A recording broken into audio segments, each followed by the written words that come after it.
সমুদ্রের কাছেই ছোট্ট এক গ্রাম ছিল। নাম তার সোনারপুর।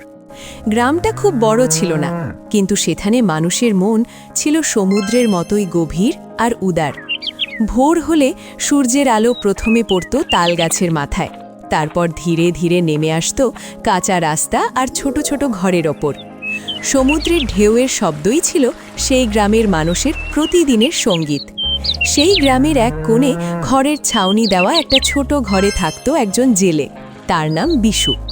বিশু ছিল খুব সৎ আর পরিশ্রমী মানুষ। তার জীবনে বড় কোনো সম্পদ ছিল না। এক সকালে বিশু তার জাল কাঁধে নিয়ে সমুদ্রের দিকে যাচ্ছিল। তখন পেছন থেকে ডাক দিল তার বউ কাবেরী। শোনো, একটু দাঁড়াও। কি হয়েছে কাবেরী? আজ একটু সাবধানে যেও। গত রাতে সমুদ্রের ঢেউ খুব জোরে উঠছিল। চিন্তা করো না, ওপরওয়ালা চাইলে সব ঠিকই থাকবে। বিশু নৌকা নিয়ে সমুদ্রে চলে গেল, কিন্তু সেদিন ভাগ্য যেন তার সঙ্গে ছিল না। ঘন্টার পর ঘন্টা জাল ফেলেও সে একটা বড় মাছও পেল না। সূর্য তখন আকাশের মাঝখানে উঠে গেছে। আজও যদি মাছ না পাই তাহলে ঘরে খাবার থাকবে না। ঘরে আমার বউটা বসে আছে, সকাল থেকে কিছুই খায়নি বেচারি। গতকালও তো ঠিকমতো কিছু জোটেনি। বউটা কিছু বলে না, কিন্তু আমি বুঝি তার চোখের দিকেই সব কথা লেখা থাকে। আজ সকালে বেরোনোর সময় শুধু বলল সাবধানে যেও, কিন্তু আমি জানি তার মনটা কেমন চিন্তায় ভরে আছে। না বিশু, হাল ছেড়ে দিলে চলবে না। আরেকবার জাল ফেল, হয়তো আজ একটু ভাগ্য খুলবে। দুটো ভালো মাছ পেলেই বাজারে বেচে চাল ডাল কিনে নিয়ে যেতে পারবো। হতাশ হয়ে যখন সে শেষবারের মতো জাল ফেলল, তখন হঠাৎ জালটা অস্বাভাবিক ভারী হয়ে গেল। আর তারপর যা দেখল তাতে তার চোখ বিস্ময়ে বড় হয়ে গেল। জালের মধ্যে একটা অদ্ভুত মাছ ছিল। মাছটার শরীর সোনার মতো ঝকঝক করছিল। এটা কি? ওহে মানুষ, আমাকে কষ্ট দিও না। কে কে কথা বলছে? আমি। মাছ কথা বলে? সব মাছ নয়, কিন্তু আমি সাধারণ মাছ নই। তুমি কে? আমি সমুদ্রের রহস্যের এক অংশ। বিশু ভয় আর বিস্ময় স্তব্ধ হয়ে গেল। তার চোখ যেন বড় বড় হয়ে গেল। বুকের ভেতর ধুকপুক করে কাঁপতে লাগল। কিছুক্ষণ সে যেন ঠিক বুঝতেই পারছিল না সে যা দেখছে তা কি সত্যি নাকি চোখের ভুল। যদি তুমি আমাকে ছেড়ে দাও, আমি তোমাকে এমন একটা জিনিস দেব যা তোমার জীবনের সব অভাব দূর করে দেবে। কি জিনিস? একটা সোনার কলসি। ওই কলসিতে প্রতিদিন সকালে একটি করে সোনার মুদ্রা পাওয়া যাবে। সত্যি? কিন্তু একটা শর্ত আছে। কি শর্ত? লোভ করো না, আর কাউকে এই রহস্য বলবে না। কিছুক্ষণ চুপচাপ দাঁড়িয়ে রইল। তার জালে বাঁধা মাছটা ছটফট করছিল, আর তার মনে পড়ছিল ঘরে অপেক্ষা করা তার বউটার কথা। কিছুক্ষণ চিন্তা করল বিশু। একদিকে অভাবের কষ্ট, অন্যদিকে মনে দয়া জেগে উঠল। শেষে দীর্ঘশ্বাস ফেলে সে মাছটিকে আবার জলে ছেড়ে দিল। মাছটি জলে মিলিয়ে যাওয়ার আগে বলল, আজ রাতে তোমার ঘরের পেছনে খোঁজ করো। সেদিন সন্ধ্যায় বিশু বাড়ি ফিরল। কাবেরী তার মুখ দেখে বুঝতে পারল কিছু একটা ঘটেছে। কি হয়েছে? আজ তুমি এত চুপচাপ কেন? আজ সমুদ্রে একটা অদ্ভুত ঘটনা ঘটেছে। কি ঘটনা? একটা মাছ আমার সাথে কথা বলেছে। কি বলছো তুমি? বিশু সব ঘটনা খুলে বলল। সে কিভাবে জাল ফেলেছিল, কিভাবে সেই অদ্ভুত মাছটি তার জালে ধরা পড়েছিল, সব কিছুই ধীরে ধীরে বউকে বুঝিয়ে বলল। যদি এটা সত্যি হয়, তাহলে হয়তো এটা ওপরওয়ালার পরীক্ষা। হয়তো তিনি দেখতে চাইছেন আমরা কেমন মানুষ। অভাবের সময় আমরা লোভে পড়ি, নাকি দয়া আর মানবিকতার পথ বেছে নিই। আমাদের ঘরে অভাব আছে, সেটা তো তিনি জানেনই। তবু আজ এমন একটা পরিস্থিতি তৈরি হলো যেখানে আমাকে একটা সিদ্ধান্ত নিতে হলো। আমি জানি না ঠিক করেছি কিনা, কিন্তু আমার মনে হয়েছে একটা অসহায় প্রাণকে ছেড়ে দেওয়াটাই ঠিক ছিল। যদি সত্যি এটা ওপরওয়ালার পরীক্ষা হয়, তাহলে তিনি নিশ্চয়ই সব দেখছেন, আর তিনি চাইলে একদিন না একদিন আমাদের কষ্টেরও শেষ হবে। রাত গভীর হল। চাঁদের আলো চারিদিকে ছড়িয়ে পড়েছে। বিশু ধীরে ধীরে বাড়ির পেছনে গেল।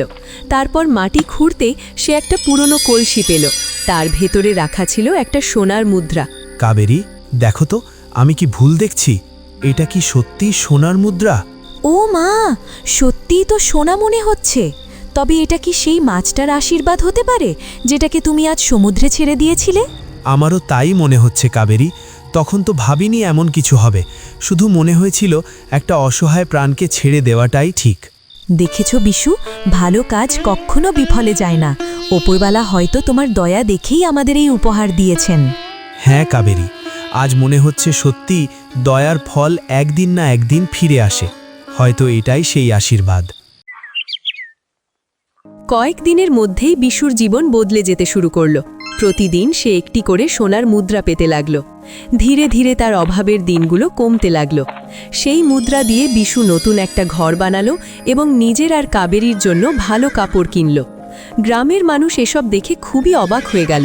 তারা ভাবতে লাগলো, হঠাৎ করে বিশুর জীবনে এমন পরিবর্তন এলো কিভাবে? শুনেছিস বিশু নাকি নতুন ঘর বানিয়েছে, আবার নতুন কাপড়ও কিনেছে।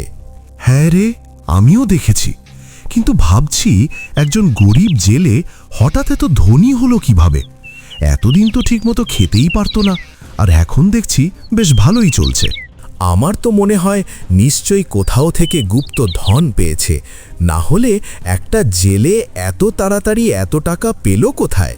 সবচেয়ে বেশি সন্দেহ করল তার বন্ধু মোহন। মোহন ছিল খুব লোভী মানুষ। মোহন তখন বিশুকে গিয়ে জিজ্ঞাসা করল, বন্ধু, তুমি এত টাকা কোথায় পাও?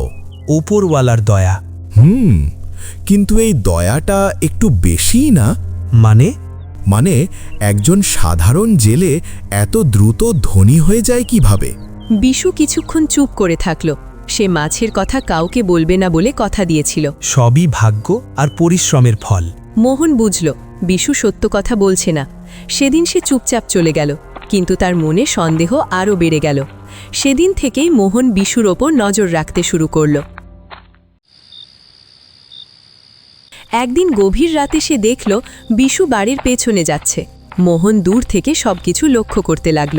সে দেখল বিশু মাটির ভেতর থেকে একটা কলসি বের করল। তারপর কলসির ভেতর থেকে কিছু একটা বের করে ঘরে নিয়ে গেল।